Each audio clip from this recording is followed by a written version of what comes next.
Hello, আমি ঈশা।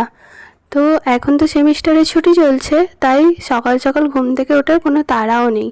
তাই ঘুম থেকে উঠে চটপট করে বিছানাটা গুছিয়ে নিচ্ছি।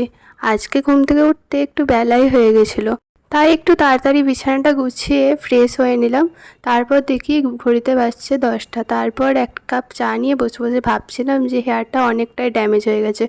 তো কলেজের বিজি শিডিউলের মধ্যে আমার হেয়ার কেয়ার করাও হয়ই না, তাই আমি কিছুদিন আগে ফ্লিপকার্ট থেকে এই ফ্ল্যাক্সিডটা অর্ডার করেছিলাম। আমি দুবার অ্যাপ্লাইও করেছি, বেশ ভালো রেজাল্ট পেয়েছি। তোমরা যদি চাও আমি তোমাদের রেসিপিটা বলে দেবো কী করে অ্যাপ্লাই করতে হয়। তারপর মা বাজার থেকে অনেক রকমের সবজি এনেছিল আর এনেছিল চিকেন। মায়ের হাতে চিকেনের স্বাদ আলাদাই হয়। যাই হোক, আজকে দুপুরের মেনুটা ছিল খুবই সাধারণ।